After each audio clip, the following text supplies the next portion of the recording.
Ice Biju ആണ്. എങ്ങനെ? പാലൈസ് 2, pineapple 2. ശരി ശരി. വെക്കല്ലേ. നിങ്ങൾ ഉദ്ദേശിക്കുന്ന പോലെ ഐസ് കച്ചവടക്കാരൻ ബിജു അല്ല. ഞാൻ കണ്ണുകളുടെ ഡോക്ടർ ഐസ് ബിജു. മനസ്സിലായോ? ആ പിന്നെ ഒരു കാര്യം കൂടെ ഞാൻ പറയട്ടെ. ഏതായാലും വിളിച്ചതല്ലയോ.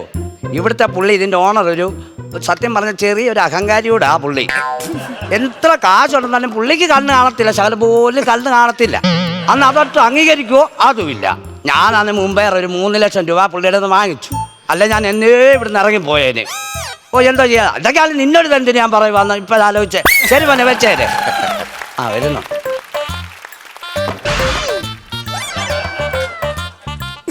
ആഹാ, രാവിലെ വന്നിരുന്ന് ഫോണിൽ കളിച്ചോണ്ടിരിക്കുവാന്നോ ഡോക്ടർ? എന്തോ ഒരു മറുപടി ഒന്നും മിണ്ടാതെ നിൽക്കുന്നേ. ഞാൻ ഇവിടെ. അതെനിക്ക് മനസ്സിലായി. ഇതിനകത്ത് പൊടിയൊന്ന് തുടച്ച് കളയണ്ടേ? നമ്മുടെ കൈ പൊടി പറ്റി കഴിഞ്ഞാൽ നമ്മൾ എന്ത് ചെയ്യും? അങ്ങനെ അടിച്ചു കളയും. അപ്പൊ അവിടെ ഇപ്പുണ്ട്. പിന്നെ എന്താ ഡോക്ടറെ, 45 വർഷം പാരമ്പര്യമുള്ള ഒരു സ്ഥാപനമാണ്. ദൈവത്തെ ഓർത്ത് ഇതിന്റെ ചീത്ത പേര് കളഞ്ഞു കുളിക്കത്തില്ല. പിന്നെ വേറൊരു കാര്യം പറയാൻ, ഇവിടെ ഒരുപാട് കണ്ണ് രോഗികൾ വരുന്നുണ്ട്. ചിലവർ കണ്ണില്ലാതെ വരുന്നു, ചിലവർ കണ്ണില്ലാതെ പോകുന്നു. ഇതിന്റെ എല്ലാ ലിസ്റ്റും ഇന്ന് കറക്റ്റായിട്ട് ഇവിടെ എഴുതി മേശപ്പുറത്ത് വെച്ചേക്കണം. പറഞ്ഞു കേട്ടല്ലോ. ഞാനിങ്ങനെ പോന്നായിരുന്നേ. അതിന്റെ ഇടയ്ക്ക് അങ്ങോട്ട് പോയോ? ഇതെല്ലാം കറക്റ്റ് ആക്കി വെച്ചേക്കണം. എന്റെ ഈ സ്ഥാപനത്തിന് ചീത്തപ്പേരുണ്ടാക്കരുത്. ആർക്കൊക്കെ കണ്ണ് കിട്ടി, ആർക്കൊക്കെ ഇനി കണ്ണ് കിട്ടാനുണ്ട് എന്നുള്ളതിന്റെ ലിസ്റ്റ് ഇവിടെ എഴുതി വെക്കണം. മാസം ഞാൻ പൈസ എണ്ണി തരണം.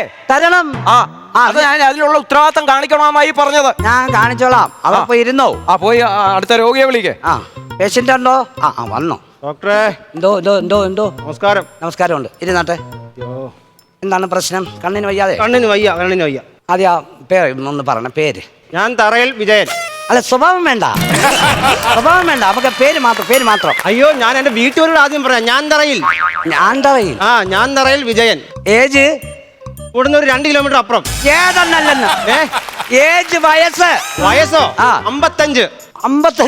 കണ്ടോ പറയില്ല ഇല്ലയോ? എന്റെ ഭാര്യ പറയും ഇപ്പോഴും 18 വയസ്സാണ്. ഭാര്യ എപ്പോഴും പറയും സുരഭി, മഞ്ജു, ലത, എപ്പോഴും ഇത് തന്നെ പറയുന്നത്. ഇവരെല്ലാം ഭാര്യമാരാണോ? അല്ലല്ല, അവരുടെ കൂട്ടുകാരികളാ. അത് ശരി. അപ്പൊ അവിടെ ആർക്കും കണ്ണ് കാണത്തില്ലെന്നാ എന്റെ ഒരു വിചാരം. സ്ഥലം കണ്ണായ സ്ഥലമാ. ഏത് ജില്ലയാ? കണ്ണൂരോ? അത് നീ കണ്ണൂർ ആയതുകൊണ്ടാണോ എന്റെ കണ്ണിന് ഈ കാഴ്ചക്കുറവുടെ പ്രശ്നം വരുന്നത്? അല്ല, നമുക്ക് നോക്കാം. 2 തുള്ളി മരുന്ന് ഒഴിച്ചിട്ടേ അവിടെ തന്നെ 2 മാസം കൂടെ താമസിക്കേ. അഥവാ കുറഞ്ഞില്ലെങ്കിൽ ജില്ല മാറേണ്ടി വരും. ആണോ? ദൂരക്കാഴ്ചയാണ് പ്രശ്നം. ദൂരക്കാഴ്ച ഇല്ല. ഒട്ടുമില്ല. ഒരു കാര്യം ചെയ്യ്, അക്ഷരമൊക്കെ ഒന്ന് വായിച്ചേ. വിജയൻ തറയിൽ 1 മിനിറ്റ് ഇവിടെ നിൽക്കണേ, ഞാൻ വരുവാ.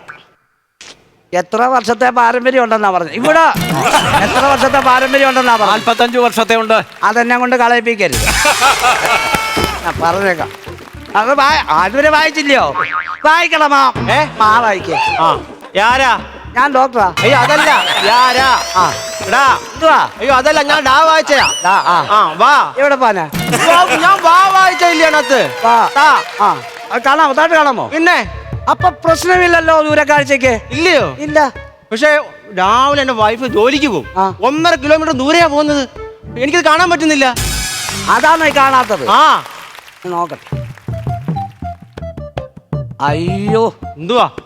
കീരവാണി കൃഷ്ണമാണിക്ക് ആണോ? അത് വെള്ളപ്പടലം ഉണ്ടോ? ഓ, ഇനിയിപ്പോ എന്താ ചെയ്യും അത്? അതിന്റെ ആ കളർ മാറ്റാൻ പറ്റുമോ? മരുന്ന് വല്ലതും ഉണ്ടോ കണ്ണാത്തൊഴിക്കേ? നോക്കാം, ഒഴിക്കാം. ഞാൻ വരുന്നേ.